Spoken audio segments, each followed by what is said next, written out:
सरोकार। नमस्कार, आप देख रहे हैं प्राइम टीवी। मैं हूं आपके साथ आरती तिवारी। वक्त हो चुका है प्राइम चर्चा का, जहां उत्तर प्रदेश की 10 विधानसभा सीटों पर उपचुनाव का शोर जोरों शोरों से देखने को मिल रहा है।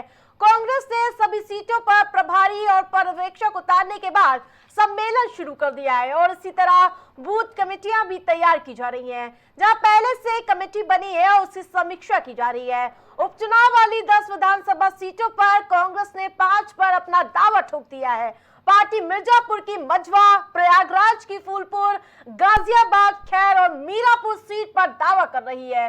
कांग्रेस का तर्क है कि इन सीटों पर आम चुनाव में सपा का प्रदर्शन अच्छा नहीं रहा और ऐसे में इन पर कांग्रेस उम्मीदवार यानी कि कांग्रेस का उम्मीदवार उतारा जाए। दूसरी तरफ सपा ने 1 से 2 सीटें देने की बात कही, लेकिन इसमें भी स्पष्टता नहीं दिखाई दे रही है। सपा को यानी कि समाजवादी पार्टी से भविष्य में सीटें देने से इनकार करने की आशंका को देखते हुए कांग्रेस ने सभी 10 सीटों पर प्रभारी और पर्यवेक्षक तय कर दिए हैं। प्रभारी और पर्यवेक्षक संबंधी सीटों पर सम्मेलन कर रहे हैं और इन सम्मेलनों के जरिए संगठन को बूथ स्तर पर तैयार किया जा रहा है। और ऐसे में सपा और कांग्रेस के अंदर खाने में जिस तरह से तैयारी चल रही है उसमें उपचुनाव में इंडिया गठबंधन में बरकरार यानी कि जो संशय है वो लगातार बरकरार होता हुआ नजर आ रहा है। तो वहीं एक तरफ इंडी गठबंधन है तो दूसरी ओर एनडीए भी इस उपचुनाव के लिए तैयार है। लेकिन उपचुनाव के बीच क्या सियासी शोर देखने को मिल रहा है, वो बयान सुनाते हैं। नहीं, हम लोग अपनी 10 की 10 तैयारी कर रहे हैं, संविधान सम्मेलन कर रहे हैं। जो 5 सीटें भाजपा जीती थी उसका प्रस्ताव हमने दिया है, मिलकर लड़ेंगे और 10 की 10 जीतेंगे। कांग्रेस अध्यक्ष खड़गे जी पे तमाम टिप्पणी की गई, सर उसके लिए आप लोग क्या एक्शन आप उस पर ले रहे हैं कि उनके इतनी विकृत मानसिकता हो गई कि हमारे राष्ट्रीय अध्यक्ष जो अनुसूचित जात से आते हैं उनको ये बर्दाश्त नहीं कर पा रहे हैं और पूरी तरीके से इस पे हम कानूनी कार्रवाई करेंगे, इनके खिलाफ कठोर कार्रवाई। तो 10 सीटों का रण कौन जीतेगा मैदान, इस पर लगातार हलचल देखने को मिल रही है। लेकिन जो सबसे बड़ी हलचल देखने को मिल रही है वो इंडी गठबंधन में, क्योंकि समाजवादी पार्टी और कांग्रेस एक साथ मिलकर जिस प्रकार से लोकसभा चुनाव में दमखम बिखेरने में कामयाब रही है, क्या इस उपचुनाव में भी दोनों पार्टियां एक दूसरे के साथ मिलकर चुनाव लड़ेंगी। और इसके साथ साथ मिल्कीपुर के साथ साथ आपको बता दें कि कटहरी ये वो सीट है जिस पर लगातार हलचल देखने को मिल रही है।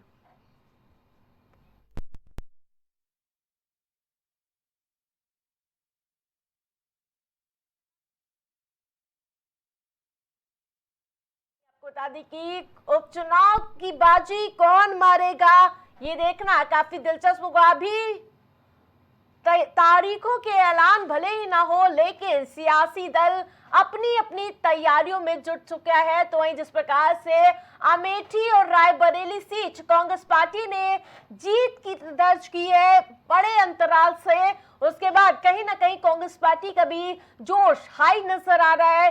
यही वजह है कि अजय राय भी अब 10 सीटों पर पैठ बनाने में अपनी तैयारी करते हुए नजर आ रहे हैं। दावा फिलहाल मिर्जापुर की मझवा, प्रयागराज की फूलपुर और इसके साथ साथ गाजियाबाद की खैर और मीरापुर की सीट पर दावा किया गया है। लेकिन जिस प्रकार से समाजवादी पार्टी अभी 5 सीट कांग्रेस पार्टी को देने की मूड में नजर नहीं आ रही, जिस प्रकार से इस बार सबसे बड़ी पार्टी उभरकर समाजवादी पार्टी उभरी है और कहीं ना कहीं अखिलेश 10 सीटों की जीत का दावा करते हुए नजर आ रहे हैं इंडी गठबंधन के।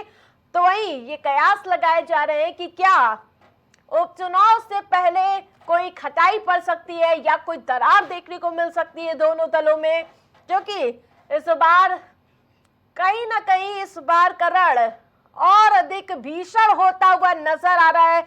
हमारे साथ पैनलिस्ट भी जुड़ चुके हैं, पहले उनका आपसे परिचय कराते हैं। भारतीय जनता पार्टी से हमारे साथ आशीष तिवारी जुड़ चुके हैं, पूजा मिश्रा समाजवादी पार्टी से जुड़ चुकी है और कांग्रेस पार्टी से आदित्य हमारे साथ जुड़ चुके हैं। आदित्य जी, जिस प्रकार से आप इस बार का प्रदर्शन रायबरेली और अमेठी में आपको देखने को मिला था, क्या 10 की 10 सीटों पर आप ताल ठोकते हुए नजर आएंगे? देखिए, कांग्रेस का संगठन हर जगह है, हर जगह हमारे कार्यकर्ता और तैयारी निश्चित तौर पे चुनाव में देखिए अर्चना जी हर जगह।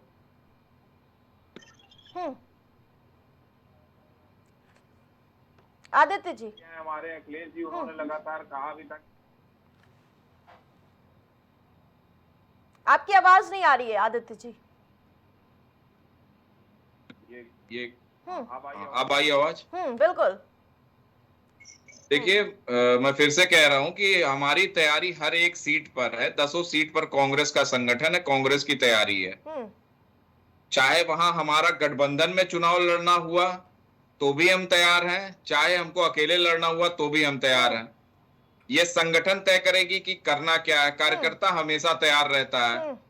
रही बात, अखिलेश जी ने भी कहा था कि गठबंधन बरकरार रहेगा और आदित्य जी, बिल्कुल बिल्कुल देखिए, अखिलेश जी ने भी कहा था गठबंधन बरकरार है और अजय राय जी ने भी कहा था कि गठबंधन हमेशा ये आगे फॉलो होगा, चलता रहेगा। देखिए, संशय तो रहेगा, राजनीति है, संशय इतने जल्दी छूट जाएगा तो भारतीय जनता पार्टी तैयार नहीं रहेगी उसके लिए। ये तो हम लास्ट मोमेंट पे डिसाइड करेंगे हमको करना क्या है। फुल मोड में रहती वो तो चुनावी नहीं, चुनावी मूड में रहती है, पर उनका जब से ये लोकसभा का रिजल्ट आया है तब से थोड़ा सा डगमगा गई है भारतीय जनता पार्टी। उनकी उम्मीदों से इतर जो है चुनाव का रिजल्ट था। उत्तर प्रदेश की जनता ने बताया कि आप हमको मूर्ख मत समझो, और वो रिजल्ट दे के दिखाया जो भारतीय जनता की उम्मीद से काफी परे था। तो भारतीय जनता पार्टी की जो सारी तैयारी थी वो धरी की धरी रह गई। समाजवादी पार्टी क्या 10 की 10 सीटों पर तैयार है? कांग्रेस से अलग चुनाव लड़ना पड़ा तो? पहले तो आपको नमस्कार। और हम कांग्रेस से अलग चुनाव लड़ नहीं रहे हैं, आपको ये बता दें कि हम कांग्रेस से अलग चुनाव नहीं लड़ रहे हैं। इंडिया अलायंस में ही हम चुनाव लड़ रहे हैं। आने वाला बाई इलेक्शन भी जो है हम इंडिया अलायंस के साथ में लड़ेंगे। हाँ, ये देखने वाली बात होगी कि सीटों का डिवीजन कैसे होता है, और वो शीर्ष नेतृत्व कार्य है।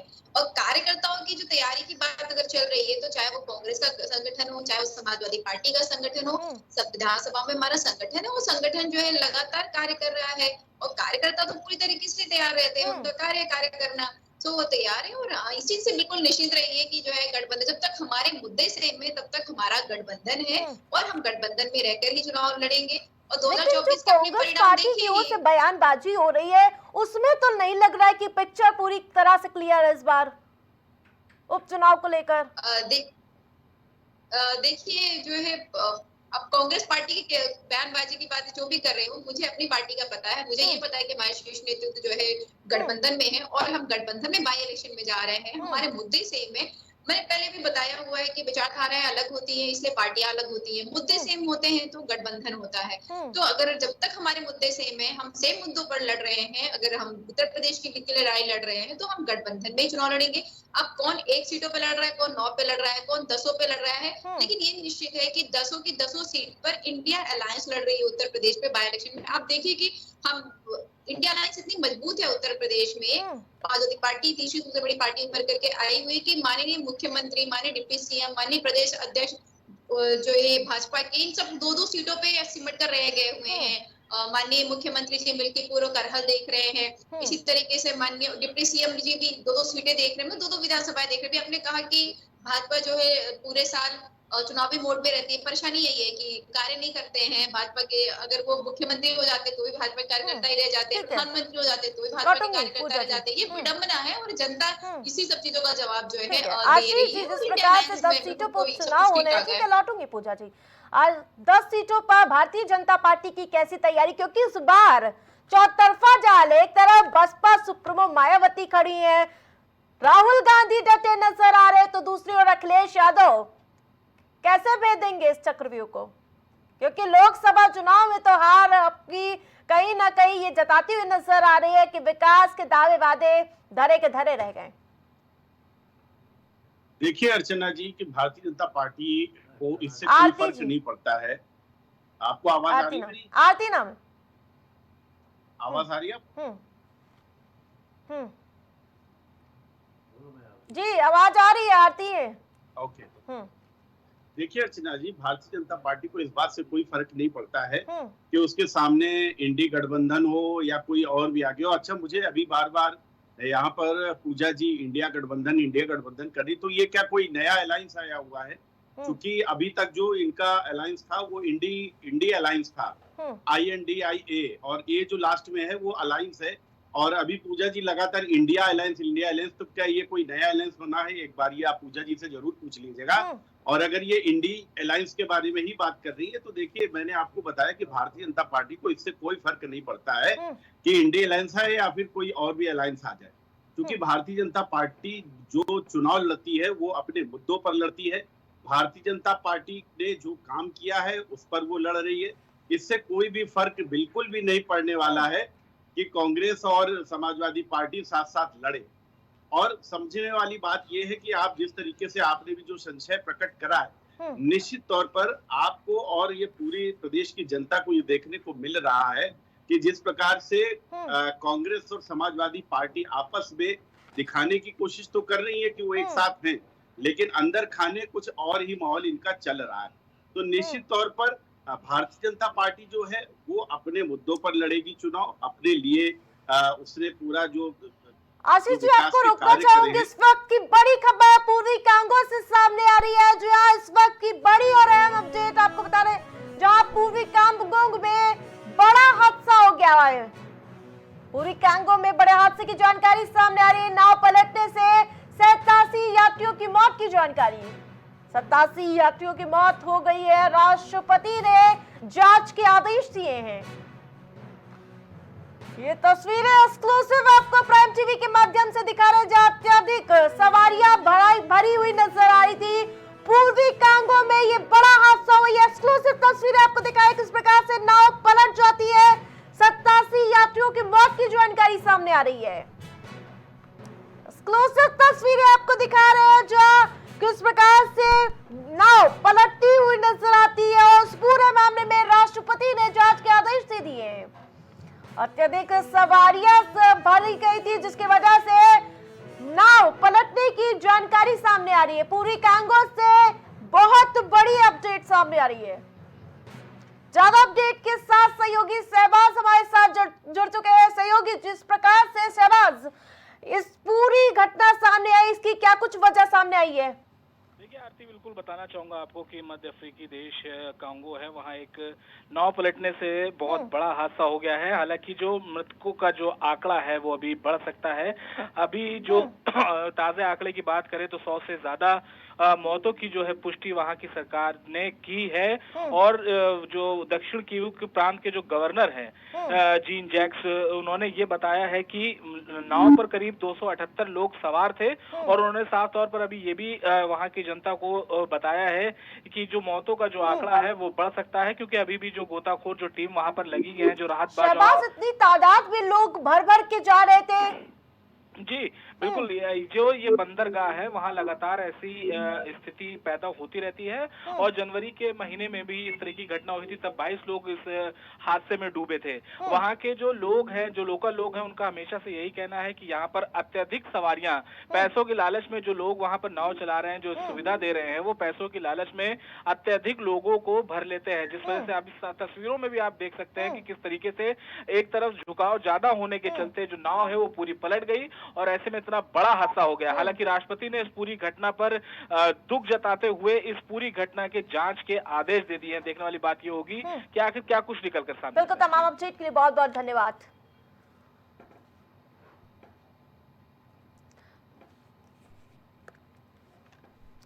तो वही चर्चा में वापस आते हैं। तो वही पूजा जी, कहां पर लगातार संशय देखने को मिल रहा है?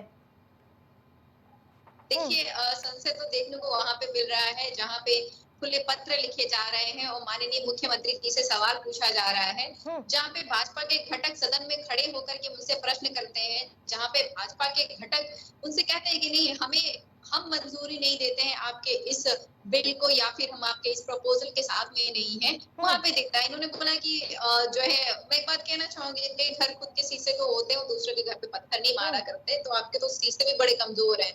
इनके घटक दल इनसे सवाल पूछे जा रहे हैं और ये आ रहे हैं कि कितना भी मजबूत रहे इंडिया अलायंस। हालांकि ये इंडिया अलायंस हो कि बार-बार मैं इंडिया अलायंस कह रही हूँ, मैं कहूंगी आपको परेशानी है, कोई दिक्कत नहीं है।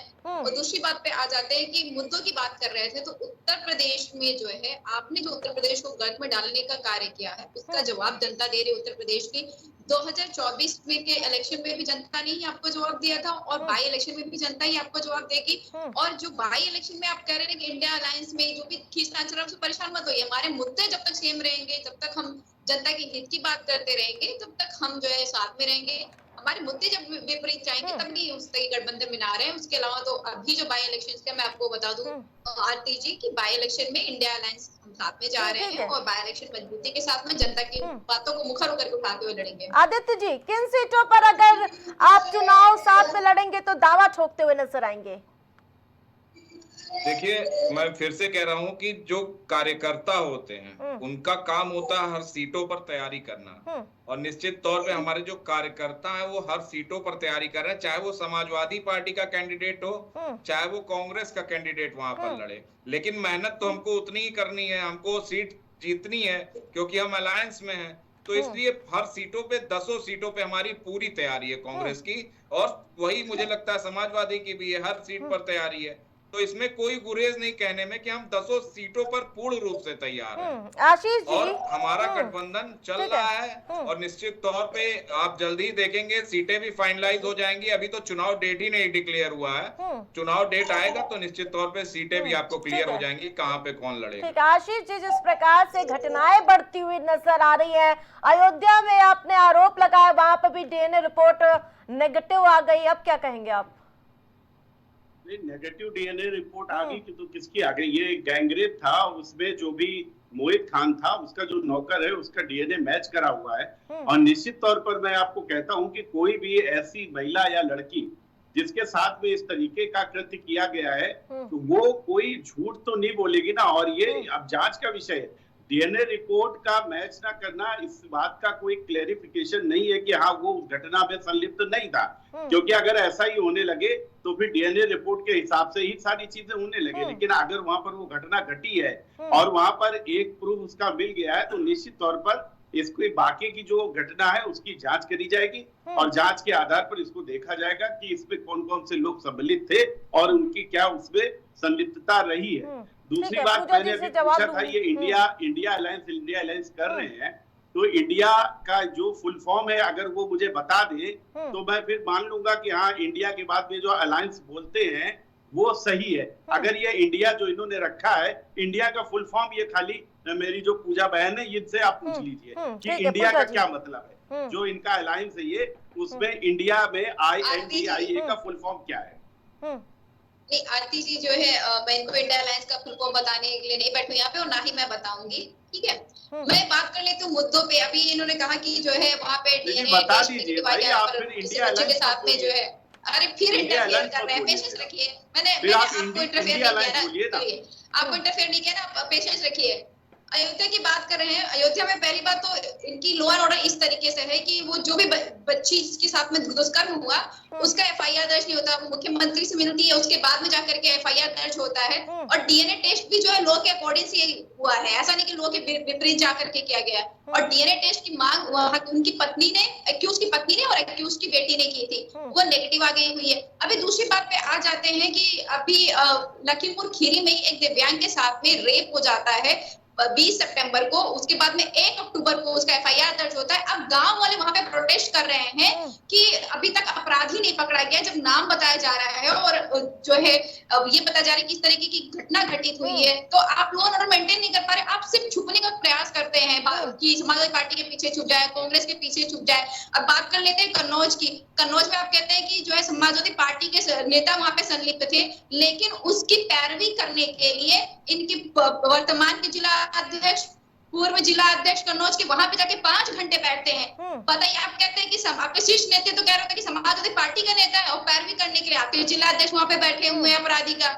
तो ये तो अपराधी का आपका साठ गांठ चलता है कि किसी भी तरीके से आपको ये टॉलरेट कराना होता है, ये शो करना होता है कि वो विपक्ष के साथ में जो है इनका नाम जोड़ दिया जाए, पर लॉ एंड ऑर्डर तो आपके हक में है, लॉ एंड ऑर्डर मेंटेन करिए। बहन को मेरे पता नहीं है, लेकिन मैं इनको ये बताना चाहूंगा कि चूंकि मैं कानपुर से बिलोंग करता हूँ और कानपुर और कन्नौज जो है मुश्किल से वो 80 किलोमीटर की दूरी है, और चूंकि मेरा जो पढ़ाई लिखाई हुई है ज्यादातर वो कानपुर से हुई, और कन्नौज चूंकि मैं छात्र नेता रहा हूँ तो कानपुर विश्वविद्यालय की वजह से कन्नौज के भी छात्र आते थे और मेरा काफी आना जाना वहां पर लगातार लगा रहता था। तो नवाब यादव के बारे में जो भी कानपुर के आसपास के लोग हैं या कन्नौज के लोग हैं वो सब जानते हैं कि नवाब यादव का किस परिवार से और किस राजनीतिक पार्टी से संबंध रहा है।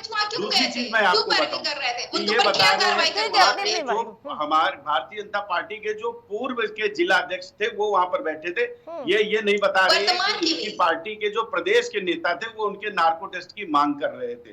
तो इतना थोड़ा सा होना चाहिए कि पूर्व में और इसमें क्या है, और बाकी नवाब सिंह यादव का क्या अखिलेश यादव जी के परिवार से क्या संबंध रहा है, ये सारे सब लोग जानते हैं। दूसरी बात मैं आपको बताऊं, लॉ एंड ऑर्डर की बात करने वाले, लॉ एंड ऑर्डर तो ये होता है कि घटना घटी नहीं कि उसके बाद में जिस तरीके से अपराधियों के साथ में जो भी काम भारतीय जनता पार्टी की सरकार में और प्रशासन जो भी करता है तुरंत कार्रवाई करता है, ऐसी कार्रवाई पूर्ववर्ती सरकारों में कभी भी देखने को नहीं मिली। दूसरी बात मैं आपको बताऊं कि आप देख लीजिए ज्यादातर जो भी घटनाएं हो रही हैं, चाहे वो घटना अयोध्या की हो, चाहे कन्नौज की हो, चाहे भदोई की हो, इनके एक विधायक जी हैं वो उनका भी उसमें संलिप्तता सामने आई है, नाहिद बेग, ऐसे करके मैं प्रदेश की कम से कम 25 घटनाएं गिना दूंगा जिसमें कि समाजवादी पार्टी या फिर समाजवादी पार्टी के द्वारा संरक्षित लोगों का हाथ उसमें साफ साफ नजर आता है। जी सरकार तो आपकी है ना, सवाल तो अभी से पूछ रहे हैं। सरकार हमारी है, तभी तो हम बुलडोजर की कार्रवाई करते हैं, तभी तो हम जब एनकाउंटर करते हैं तो उसके बाद में सबसे ज्यादा संरक्षण देने वाली और अपराधियों का साथ देने वाली पार्टियां उसके खिलाफ में वहां पर प्रोटेस्ट करती हैं और ट्वीट करती हैं। तो आप ये बात समझ लीजिए, मैं आपको बताऊं आरती जी कि जब जब भारतीय जनता पार्टी की सरकार किसी अपराधी के ऊपर कोई भी कार्रवाई करती है तो सबसे ज्यादा जो मिर्ची लगने का काम है वो समाजवादी पार्टी, क्यों मिर्ची लगती भाई, इतनी कि कार्रवाई अपराधियों को करते हैं, संरक्षण देने का काम जो पार्टी करती है वो उसका सबसे ज्यादा विरोध किया जाती है, कभी जाति के नाम पर, कभी धर्म के नाम पर, कभी भाषा के नाम पर, कभी क्षेत्र के नाम पर। मिर्ची नहीं लगनी चाहिए जब इस तरह के जीरो टॉलरेंस की नीति रहती है प्रशासन की और उसके साथ साथ उत्तर प्रदेश सरकार की। जी जब आप एक आंख से सबको देखेंगे, हमारे यहाँ कोई भी सबको बराबर नजरिया से देखेंगे तो बिल्कुल मिर्ची नहीं लगेगी। आप बताइए अजय मिश्रा टेनी का घर गिराया क्या? उनके घर बुलडोजर गया क्या? टेनी का घर क्यों गिराया जाए? उनके लड़के ने गलत नहीं किया था? आप अजय किसानों को गाड़ियों से रौंद डाला, गोलियां चलाकर पत्रकारों की हत्या कर दी। पर आरती जी एक बेसिक सा फर्क है। मैं आशीष जी बोलने का था, आप भी चुप रहेंगे, मैं आपके बारे में नहीं मैं बोल लूंगा फिर आप अपनी बात रख लीजिएगा। गवाही दी थी आशीष जी, आप अपनी बात रख लीजिएगा, मैं बोलूं फिर रख लीजिएगा। क्यों मिर्ची लग रही भाई? बात ये है कि जब ये लोग अपराधियों के साथ खड़े दिखाई देते हैं, आप बताइए कुलदीप सिंह सेंगर के साथ उसको बचाने का प्रयास किसने किया? जब कोर्ट ने एक्शन लिया, कांग्रेस के लोग, समाजवादी के लोग उनके घर तक गए, तब जाके उनकी गिरफ्तारी हुई। आप बताइए बिल्किस बानो के बलात्कारियों का स्वागत, माला पहनाकर उनको मंच पर स्वागत करने का काम किसने किया था? भारतीय जनता पार्टी के लोग थे। उत्तर प्रदेश अभी में बहुत नूह का जो अपराधी है उसको माला पहनाकर ज्वाइन कराने वाले हमारे आदरणीय मुख्यमंत्री योगी आदित्यनाथ जी। तो इस तरह के अपराधियों के साथ जब ये खड़े दिखाई देंगे तो निश्चित तौर पे हमको तकलीफ तो होगी। और रही बात, ये लगातार समाजवादी कर रहे हैं, लॉ ऑर्डर मेंटेन करना इनका काम, उसमें ये विफल है। आज दलितों पर अत्याचार हो, पिछड़ों पर अत्याचार हो, महिलाओं पे अत्याचार हो, क्राइम के मामले में नंबर 1 पर है यूपी। इनकी जीरो टॉलरेंस नीति चल रही है तो भी क्राइम के मामले में यूपी नंबर 1 पे है। आप बताइए किस तरह अपराधी आपके डर रहे हैं, खौफ खा रहे हैं कि अपराध बढ़ते जा रहे हैं। एनसीआरबी के डेटा कांग्रेस या समाजवादी के घर से तो आते नहीं, इनके कार्यालय से तो देखा होगा ना, नकली नोट छापा होता है तो अपराधी माफी मांगते हैं, वो भी तो तस्वीरें देखी होंगी ना आपने। देखिए अपराधी मार दिए जाते हैं फिर भी भयभीत होकर लोग अपराध कर रहे हैं ना। आप कौन होते हैं न्यायालय बनने वाले? आज ये अपराध जो बढ़ रहा है इसमें कहीं ना कहीं भारतीय जनता पार्टी की पूर्ण रूप से किन मुद्दे पर समाजवादी पार्टी 10 सीटों की जीत की दावे कर रही है? जवाब तो ले लेते जो मुद्दे जो है आपको अभी आऊंगी आशीष जी। जी बिल्कुल, आरती जी जो आपको दिखते होंगे ना मुद्दे, जैसे छात्र परेशान है, नौजवान परेशान है, महिलाएं परेशान है, क्राइम में उत्तर प्रदेश 1 नंबर पे दिख रहा है, फेक एनकाउंटर पे नंबर 1 पे दिख रहा है। अभी जो कार्रवाई की बात चल रही थी, देखिए आरती जी, हमारा देश कॉन्स्टिट्यूशन से चलता है, लोकतांत्रिक देश है, राजशाही तो है नहीं कि माननीय मुख्यमंत्री जी राजा है और आए बोले कि इसने क्राइम किया हुआ है, सर कलम कर दिया जाए तो सर कलम हो जाएगा। उन्होंने बोला इसने क्राइम किया हुआ है, इसका घर तोड़ दिया जाए तो घर तोड़ दिया जाएगा। ऐसा तो है नहीं। हमारे यहाँ पे जुडिशरी सिस्टम है, जुडिशरी सिस्टम को दे दीजिए, वो फांसी की सजा सुना दे, कोई परेशानी नहीं है। जो भी कल्प्रिट है उसको जो सजा सुनानी है गंभीर से गंभीर सजा सुना दे, अच्छी बात है, हम स्वागत करेंगे। पर आप लोकतंत्र का मजाक बनाएंगे, आप जुडिशरी का मजाक बनाएंगे, इस पे हम प्रश्न चिन्ह उठाएंगे और इस पे प्रश्न करेंगे तो आपको लगता है कि जो है हम प्रश्न उठा रहे हैं। आपका कार्य है लो एंड ऑर्डर मेंटेन करना है, आप लो एंड ऑर्डर मेंटेन करिए। समाजवादी पार्टी क्या कह रही है, कांग्रेस क्या कह रही है, बीजेपी कह रही है कि अपराधियों से लगाव क्यों होता है समाजवादी पार्टी का आखिरकार? तभी तो हमने पैरोल पे छोड़ रखा हुआ है राम रहीम को। 20 दिन का पैरोल पे छोड़ा था, उसके बाद में 20 दिन और बढ़ा दिया हुआ है। हमने अपराधी को जो AK-47 चलाया हुआ था प्रयागराज में, उसको हमने बोला कि अरे आपका तो व्यवहार बहुत अच्छा है, हम आपकी सजा माफ करते हैं। हमने तो ब्रिजभूषण शरण सिंह के बेटों को जो है टिकट दे दिया ताकि बच्चों को रोने जवाब दे देखिए, मैं आपको बताऊं कि बड़ी आश्चर्य की बात है, अशोक चौहान को राज्यसभा भेज दिया। बड़े आश्चर्य की बात है कि एक तरफ तो कांग्रेस और समाजवादी पार्टी सरकार से ये उम्मीद रखती है कि अपराधियों के प्रति जो रवैया है वो टाइट रखा जाए, लेकिन जब अपराधियों के प्रति रवैया टाइट करा जाता है तो सबसे ज्यादा जो मिर्ची और दर्द होता है वो इन दोनों पार्टियों को होता है। जब अपराधियों के खिलाफ कड़े कदम उठाए जाते हैं, जब वो एनकाउंटर में या तो मारे जाते हैं या उनकी पकड़ दकड़ होती, तो सबसे पहले ट्वीट करने वाले और रोड पर आने वाले यही दोनों पार्टियों के लोग होते हैं। मैं पूछना चाहता हूं कि अभी हमारे कांग्रेस के प्रवक्ता हमारे भाई बता रहे थे कुलदीप सेंगर के लिए कांग्रेस ये कर दिया वो कर दिया। कहां थी उस दिन कांग्रेस जब अयोध्या में वो रेप हुआ था? कहां थी कांग्रेस उस दिन जब कन्नौज में वो कांड हुआ था? कहां थी कांग्रेस जब भदोही में कांड हुआ था? और ऐसे करके जाने कितने रेप हुए, तब वो कांग्रेस कहां चली जाती? सेलेक्टिव राजनीति करती है। क्या वो लड़कियां नहीं थी, क्या वो बच्चियां नहीं थी जिनका रेप हुआ था? क्यों आप वो नहीं है? क्योंकि आप गठबंधन थे इसलिए।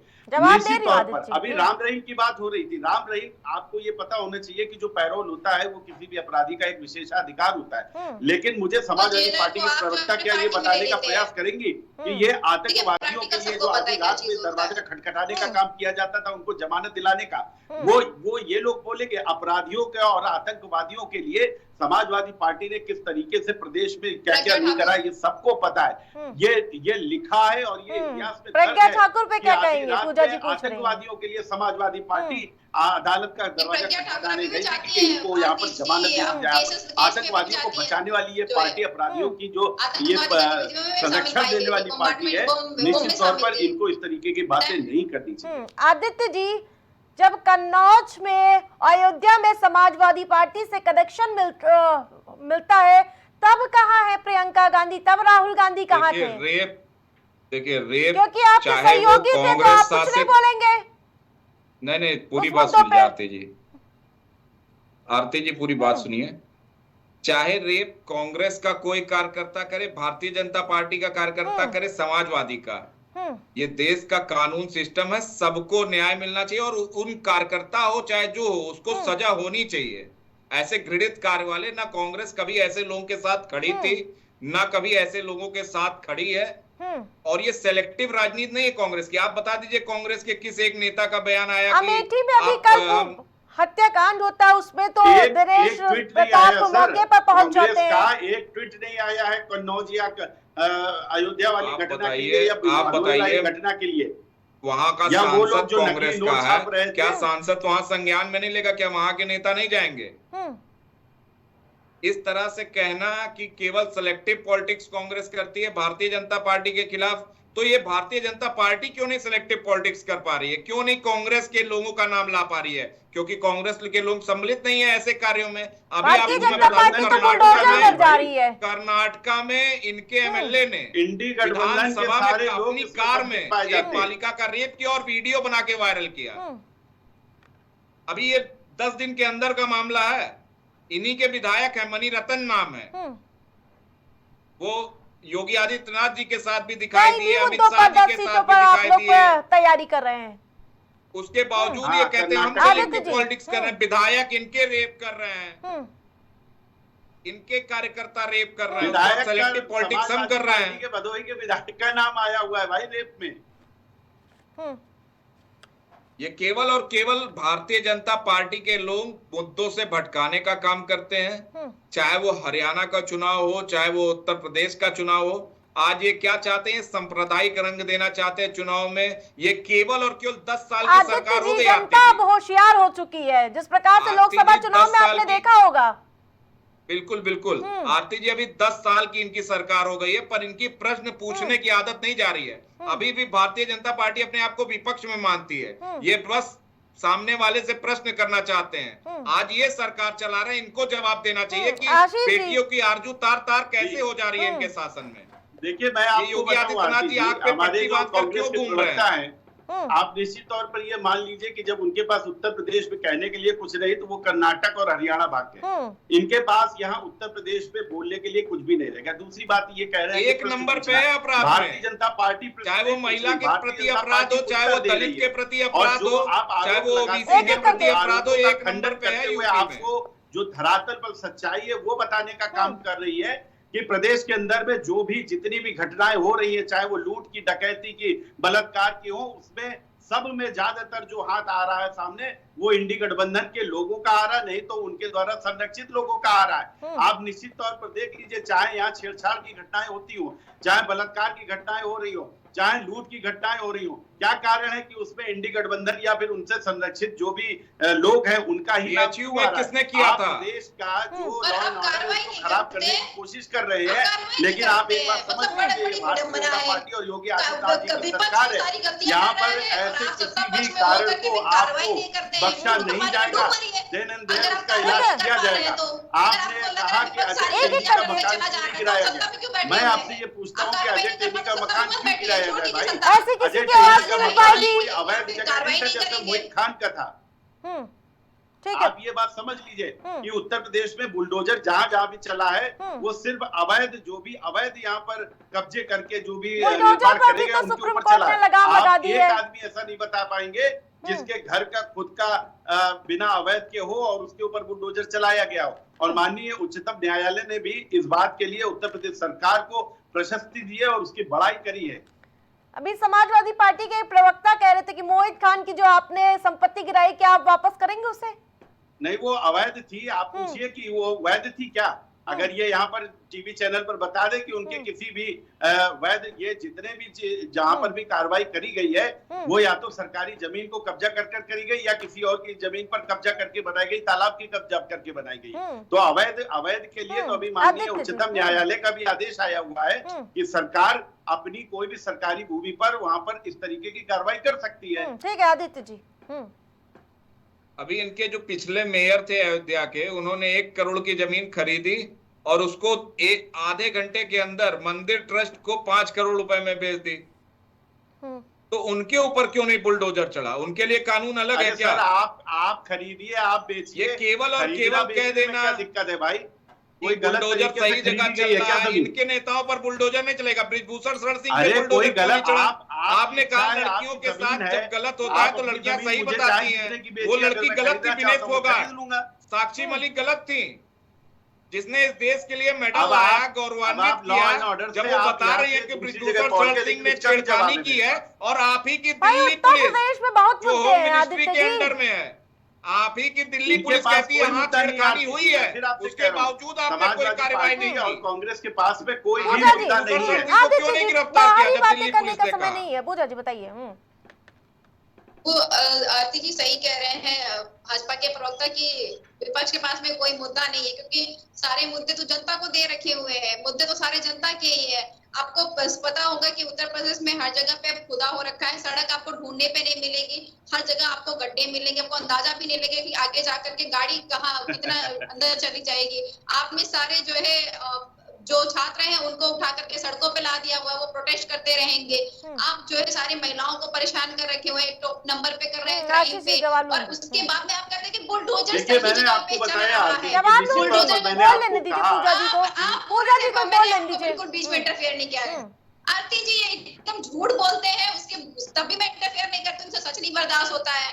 देखिए उत्तर प्रदेश को जिस तरीके से इन्होंने प्रताड़ित कर रखा हुआ है, मैं प्रयागराज में हूँ, यहाँ पे जो है अभी होना है, महाकुंभ लगना है और पूरा प्रयागराज त्राहिमाम कर रहा है, ये पूरा त्राहिमाम करा के रखे हुए, जैसा लग रहा है पूजा जी वो तो विकास है, वो तो विकास हो रहा महाकुंभ के लिए ना आशीष जी।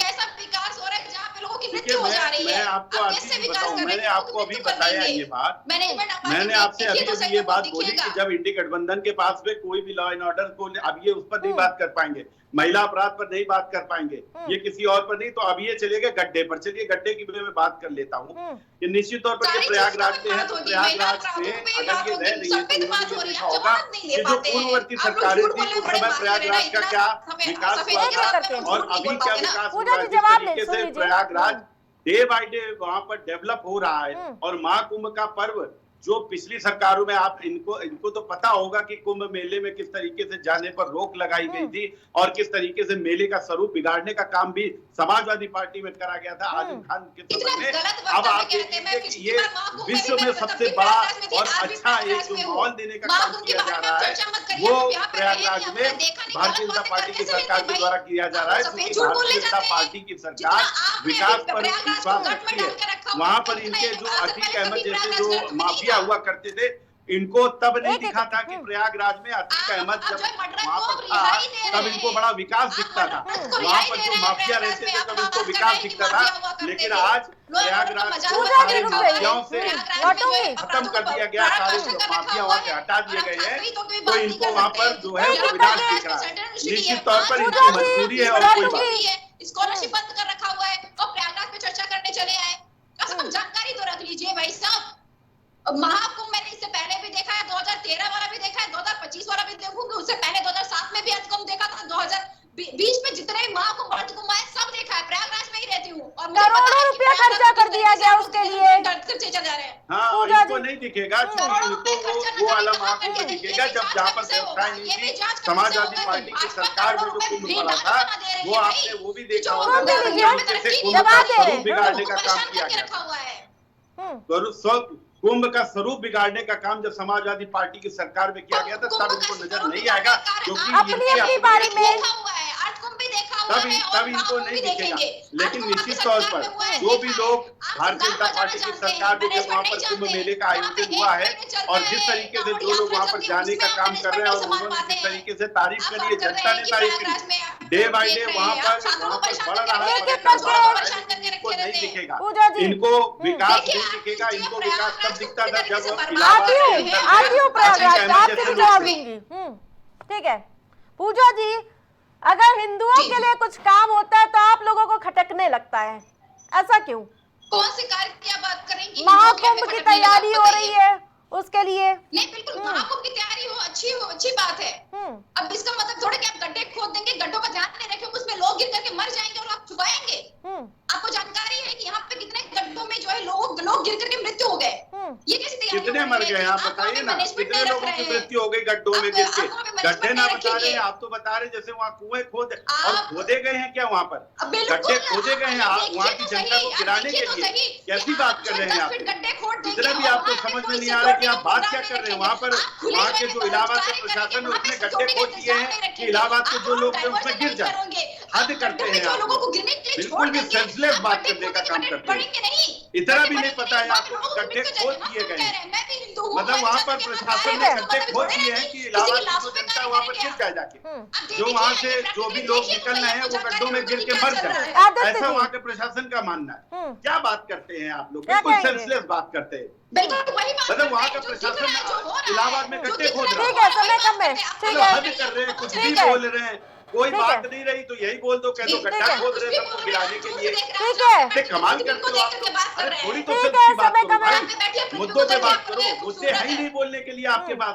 तो बोले गड्ढा खोद रहे हैं वहाँ पर प्रशासन जो है भारतीय जनता पार्टी इलाहाबाद में गड्ढा खोद रही है तो सब लोग उसमें गिर जाए, मतलब कुछ भी बोलना है। अरे थोड़ा तो समझ में बोलिए कि आप बोल क्या रहे हैं, मुद्दे पर बात करिए आप।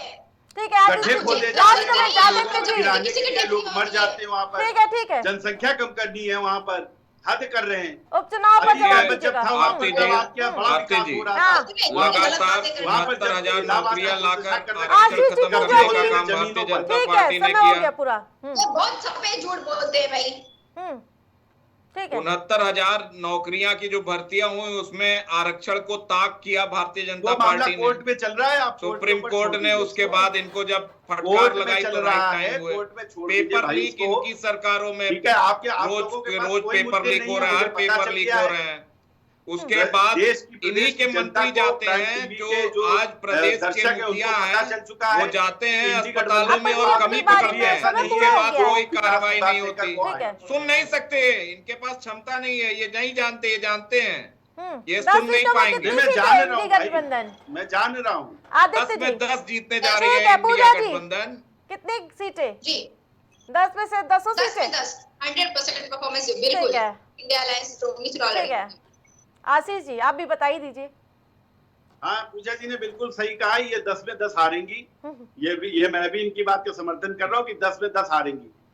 बिल्कुल तो आप इंडी गठबंधन 10 में 10 बिल्कुल आप हारेगी। सभी पैनलिस्ट हमारे साथ जुड़ने के लिए बहुत बहुत धन्यवाद।